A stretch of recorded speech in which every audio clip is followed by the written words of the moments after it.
warahmatullahi wabarakatuh. Alhamdulillahirabbil alamin wassalatu wassalamu ala asyrofil anbiya'i wal mursalin wa ala alihi wa ashabihi wasallam. Wa subhanaka la ilma lana illa ma 'allamtana innaka antal alimul hakim wa la haula wa la quwwata illa billahil aliyyil azim. Bersyukur kita kepada Allah Subhanahu wa taala. Pada pagi yang berbahagia ini kita masih diberikan kesehatan dan kesempatan sehingga kita dapat mengikuti bimbingan Katin pada hari ini, bimbingan calon pengantin. Mudah-mudahan apa yang kita laksanakan, apa yang kita kerjakan mendapat ridho dari Allah Subhanahu wa taala. Amin. Selanjutnya selawat bersalam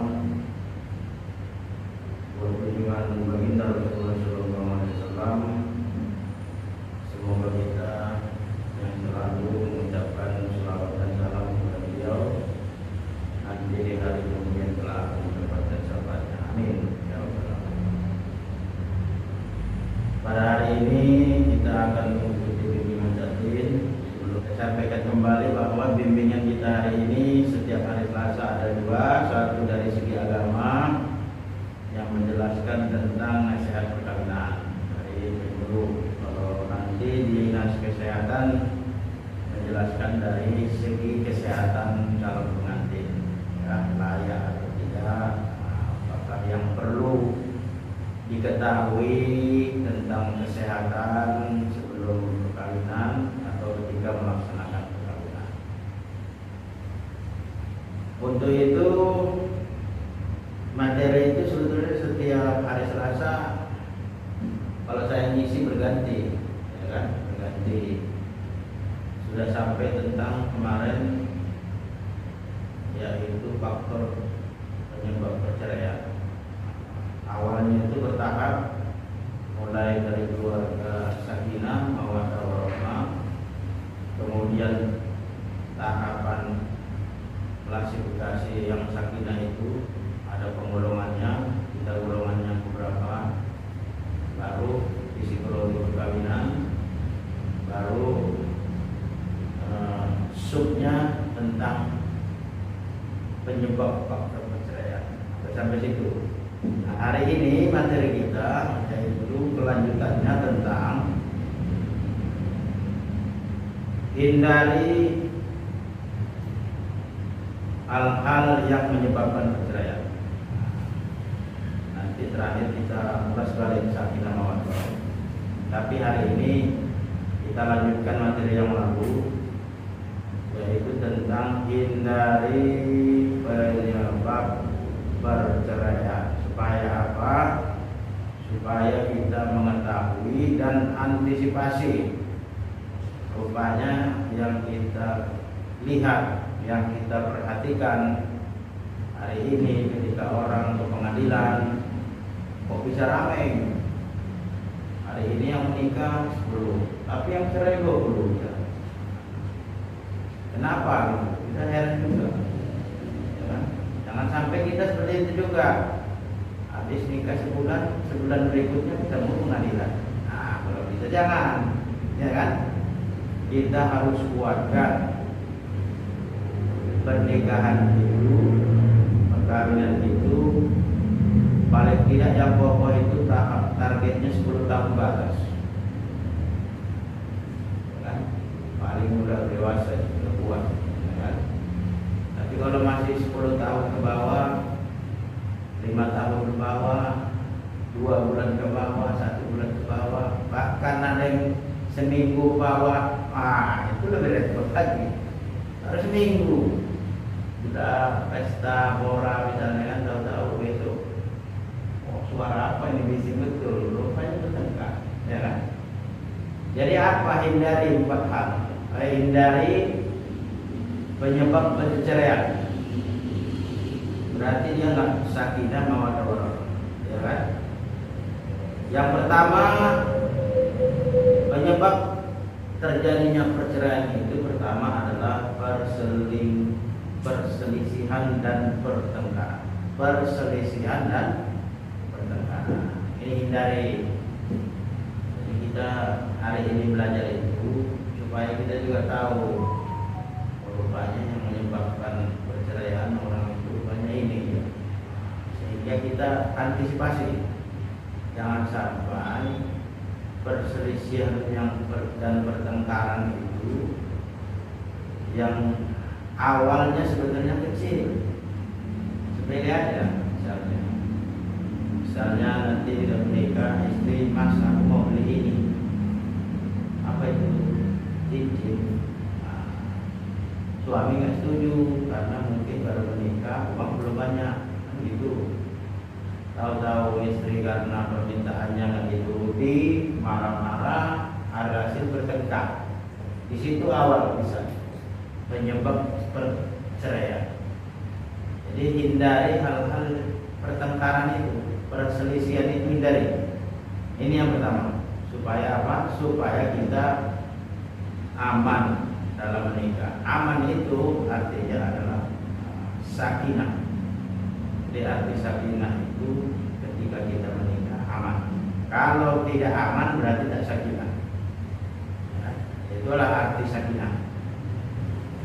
Kemudian yang kedua yang menyebabkan dan harus dihindari terjadinya perceraian itu karena ekonomi. Jadi barangkali kita baru menikah, kalau kita memang sudah mapan tidak ada masalah, ya kan? Tapi umumnya kan kita masih dari nol kan, kumpul, ya kan? Biasa saja. Tahu-tahu ekonomi drop menurun. Nah, ini harus kita antisipasi, ya kan? Ketika kita berkeluarga, ekonomi pasang surut itu hal biasa. Makanya dianjurkan kita harus mempunyai sifat qanaah. Apa namanya? Qanaah. Apa arti qanaah? Mensyukuri apa yang ada. Hari ini kita diberi rezeki Allah Subhanahu wa taala, dikasih suami misalnya hari ini untuk beli belanja berapa? 50.000. Nah, syukuri. Dan istri pun harus pandai-pandai menggunakan 50.000 itu dalam satu hari. Bisa makan, ada lauk. Yang penting hari itu rezeki ya kan. Jangan mas kurang ini 50, sekarang ikan sekilo udah berapa? Belum tahu bayam sekilo udah naik ini. Nanti tegak pula gara-gara itu. Dan memaksakan diri harus mas 100 mas, kalau 50 nggak cukup nih, nggak bisa. Jadi kita harus pernah mensyukuri hari itu yang diberikan suami untuk rezeki hari ini, terima. Pandai-pandai wanita untuk memanage dan menyimpannya. Kalau bisa 50, hari itu dikasih rezekinya hari ini disimpan sisanya 40.000, lumayan juga kan? Di 10 aja digunakan. Ya. Mau makan nasi sama garam terserah, yang penting kan 10.000, 40.000-nya disimpan tabung. Nah itu bagus juga, ya kan? Itulah pandai-pandainya wanita menyimpannya. Ya. Tapi kalau sifat qanaah nggak ada pada diri kita, yaitu tadi ekonomi lagi surut, kita memaksakan harus beli ini, beli itu. Terakhir perselisihan, pertengkaran, cerai. Itu penyebab. Hindari itu hal-hal yang menyebabkan perceraian. Kemudian yang ketiga, apa hal-hal yang menyebabkan terjadinya perceraian itu? Meninggalkan pasangan. Kadang-kadang misalnya karena orang tuanya perempuan itu rumahnya dekat, atau pulang aja ke rumah. Permisi sama suami enggak? Suami udah bingung, mana ini istri, dihubungi tak bisa. Nah ini jangan sampai. Kalaupun kita dekat rumah orang tua kita, mau ke rumah orang tua kita, hubungi suami mas atau WA aja, kan udah canggih kan. izin mau ke rumah mama, bisa nggak apa-apa. Jangan sampai suami kehilangan, ya kan? Mana istriku dihukum kita bisa sampai berpikiran yang tidak. Nah, ini jangan sampai, ya. Apalagi udah sampai berhari-hari. Nah, itulah meninggalkan pasangan tanpa pemberitahuan. Begitu juga suami, ya. Jangan sampai pulang larut malam bahkan sampai pagi tapi tidak ada perintah. Istri pasti risau. Mana suami itu? Jangan-jangan, kan? Itu jangan sampai meninggalkan pasangan tanpa berita. Ya. Yang keempat, hindari yang menyebabkan terjadinya perceraian itu KDRT. Hanya tidak boleh memukul. Kalaupun terjadi, misalnya pukulnya pukul sayang, dan tak boleh bagian yang muka, tapi punggung belakang. Nah, itu pun pelan, jangan emosi, jangan nafsu, depan, gedebung. Nah, itu KDRT namanya. Itu kalau dihukum sudah masuk, ya kan? Proses, lagi ada bukti visum. Nah, jadi KDRT itu bisa yang menyebabkan terjadinya perceraian. Jadi sebetulnya berurutan nih. Kenapa bisa KDRT? Bisa karena pasangan meninggalkan tanpa seizin. Kalau kita lurus-lurusin lagi ke atas, bisa jadi karena ekonomi kurang, bisa jadi ke atasnya karena itu tadi perselisihan pertengkaran yang seharusnya tidak dibesar-besarkan menjadi besar. Nah, itu. Kemudian yang kelima, hindari yang menyebabkan terjadinya perceraian, mabuk. Ini umumnya laki-laki lah, umumnya mungkin yang di sana-sana lah. Kalau ini kan enggak kan, nggak ada yang mabuk ini kan, perempuannya nggak ada mabuk kan, mabuk cinta boleh, ya kan, mabuk marah apa-apa, tapi jangan mabuk minuman keras. Mabuk asmara boleh saja memang, ya kalau bisa pasangan itu sakinah mawaddah warahmah. Adanya cinta itu karena adanya mawaddah. Mawaddah itu konotasinya bisa disebabkan karena fisik. Yang kita lihat, yang nyata-nyata, aku suka kepadanya itu karena yang saya lihat. Apa gantengnya, orangnya tampan, rajin sholat masjid, kan begitu. Mana kalau menilai bapaknya? Betul kan? Secara fisiknya seperti itu. Selain dari kita melihat menjadi mawaddah, cinta itu karena tampan, ganteng, bisa jadi karena kedudukan. Masnya ini udah ganteng, kerjanya pun di atas, bos manajer, wah tambah lagi mawaddah, tambah lagi cinta, betul kan? Kan itu dulu yang dinilai kan? Ini menurut tafsir Al-Alusi. Jadi penafsiran mawaddah cinta itu bisa disebabkan karena itu. Yang kita lihat yang nyata-nyata saja. Dari situlah awalnya cinta. Ini mabuk boleh, tapi mabuk cinta, mabuk marah. Sekarang lagi mabuk kan?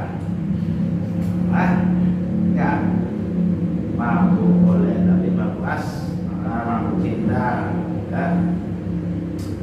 Itu jangan sampai nanti. Kadang-kadang kan kita nggak tahu. Ya waktu taruh adalah perkenalan, tengok kali masjid, ini orang alim, kan itu. Kita habis itu cocok ini kayaknya menikah, datang ke gua, tahu-tahu sudah banyak rezeki. Nanti ketika menikah itu ada saja rezekinya, karena 12 pintu rezeki yang Allah berikan, salah satu di antaranya menikah. Kita ketika menikah nggak punya apa-apa, sendok kan, ya betul kan? Sendok, piring, ada belum kan? Belum. Nanti ketika menikah semuanya ada, Allah berikan. Itulah namanya rezeki, pintu rezeki dari menikah. Sendok ada, rumah, walaupun belum cash minimal kredit nggak bisa minimal kos. Ya, yang penting ada. Tak mungkin waktu mau menikah nanti mau tinggal di mana, kan gitu. Masa masjid dulu, ya kan? Aku cinta masjid lah, aku tinggal di masjid terus. Lah pasangannya gimana nanti, ya kan? Kalau imam boleh, memang imam ada tempatnya di fasilitas masjid, hilal. Tapi kita, yang penting aku di masjid lah, aku suka masjid. Lah istrinya nanti gimana, ya kan?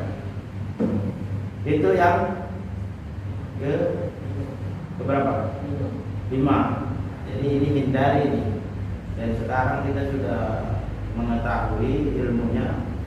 Ternyata penyebab faktor perceraian itu ini loh hal-hal. Hindari. Yang selanjutnya murtad.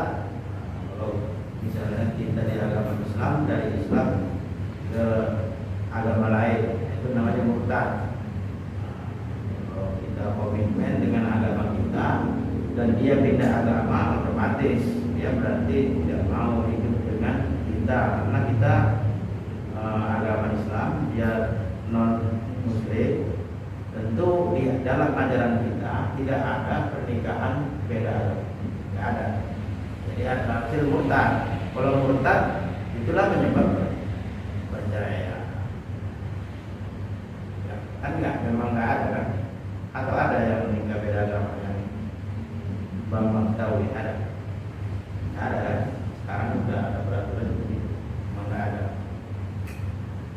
Apalagi selanjutnya yang kita hindari agar tidak terjadinya perceraian, yaitu dihukum penjara. Nah, kadang-kadang bisa jadi bapak ini sebagai penyuluh, kadang-kadang bisa turun setiap minggu di rutan, di lapas, itu ada jadwal minggu. Kadang-kadang ada yang di luar. Ketika misalnya istrinya masuk penjara, suaminya nggak tahan lagi di luar. Istilahnya nggak mau jenguk lagi. Terakhir ada surat cerai. Ya, kenapa? Ya kebutuhan yang tadi batin, jasmani dan rohaninya nggak terpenuhi kan. Satu di penjara, satu di luar. Kan gitu. Ya kalau bisa jangan sampai kita berkaitan dengan hukum sehingga menyebabkan kita masuk penjara. Bapak memang sering masuk penjara, tapi misi penyuluhan, ya kan? Bukan maksud kesana dihukum, ya kan? Ngasih penyuluhan tiap minggu. Jadwal kami ada di penyuluh, di rutan, di lapas anak-anak sekarang ada tambah satu lagi di lapas Baloi perempuan. Itu tugas penyuluh, ya. Biasanya seperti itu. Ada yang minta cerai dikarenakan dia antara apakah suami atau istri ada di hukum penjara. Kadang-kadang ada terjadi tidak cerai lah, habis vonisnya lama kali 6 tahun misalnya kan, kan mungkin lama-lama setahan gitu kan, betul kan, masa 6 tahun nunggunya. Itu penyebab faktor. Kemudian yang selanjutnya hindari yang terjadi penyebab terjadinya perceraian, berjudi. Nah, sekarang ada yang lebih expose ya, media massa tentang judul, tahu judul? Judi online. Nah, tidak tampak, tapi ketika kita bermain, lama-lama uang kita bisa habis. Itu ditanya nanti pasangannya, Mas, main judul nggak? Terus suami tanya istri, main judul kok nggak? Ya kan? Ya itu awal penyebab perceraian. Karena apa? Uang kita itu tidak habis. Kasih menang paling sekali, berikutnya kalah. Ya, penyebab perceraian, judi termasuk. Ya. Tidak ada orang yang kaya karena judi. Yang memang itu. Tapi kita diiming-imingi aja tuh. Kita kalah. Karena kita udah pernah menang, alasan pengen menang lagi. Terakhir kalah terus memang habis.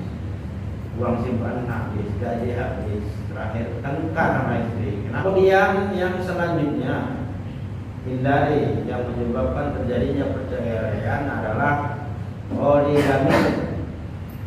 Poligami itu berarti untuk suami. Poligami namanya ya, punya istri lebih dari satu. Kalau dia memang direstui mau poligami, misalnya, dek saya mau istri 2. Kalau istrinya menyetujui, tanda tangan nggak ada masalah. Tapi siapa yang mau dimadu? Ya kan? Kalau diracun banyak, ya kan? Ya kan? Ada yang mau dimadu nggak perempuan? Nggak ada kan? Nggak ada. Mereka mengakui kalau dia satu seumur hidup, cinta sehidup semati. Tidak ada yang bisa menggoyahkan kita. Itulah namanya cinta sehidup semati. Jadi itu saja. Nanti ada kiai kita tambahannya ya untuk menjelaskan tentang pernikahan ini. Saya hanya menjelaskan tadi, hindari hal-hal yang menyebabkan perceraian. Apa tadi? Pertama, perselisihan dan pertengkaran. Kedua, faktor ekonomi. Kadang faktor ayakunal kufro. Kadang-kadang kemiskinan itu menyebabkan kekufuran. Gara-gara miskin, karena kita nggak kuat, nggak qanaah, nggak mensyukuri apa adanya, jadi kafir. Artinya kalau udah kafir, apa namanya? Engkar lah, tidak menerima apa adanya. Jadi hindari, karena ekonomi bisa menyebabkan hal itu.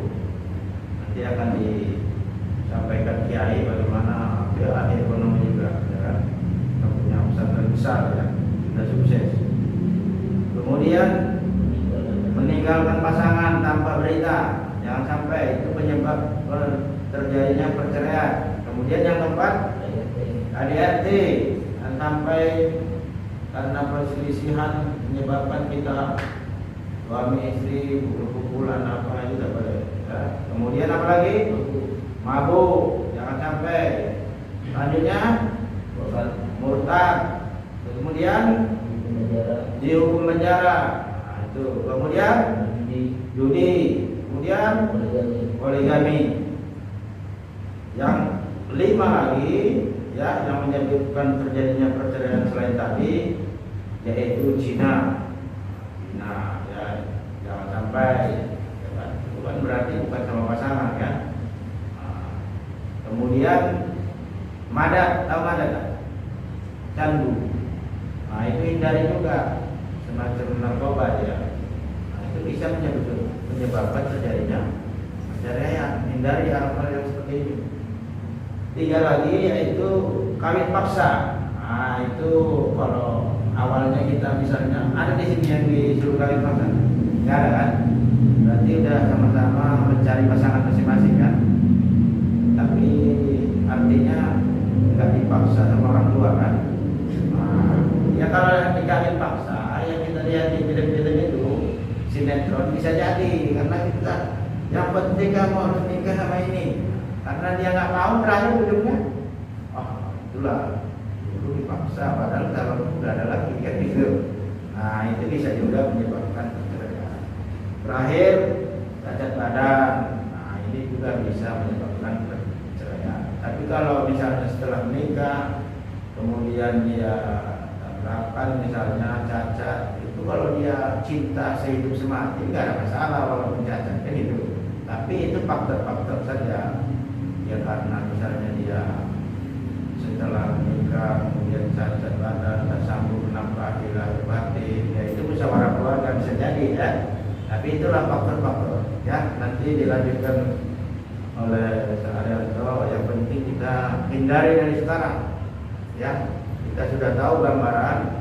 Berarti ketika orang mau melaksanakan perceraian di pengadilan, rupanya ini penyebabnya, faktor-faktornya ini. Kalau kita sudah tahu faktor-faktornya, maka itulah yang harus antisipasi dan kita hindari. Semoga tidak terjadi pada diri kita. Amin ya rabbal. Semoga kita menjadi keluarga yang sakinah, mawaddah warahmah. Amin. Demikian, kurang lebih mohon maaf. Wassalamualaikum warahmatullahi wabarakatuh.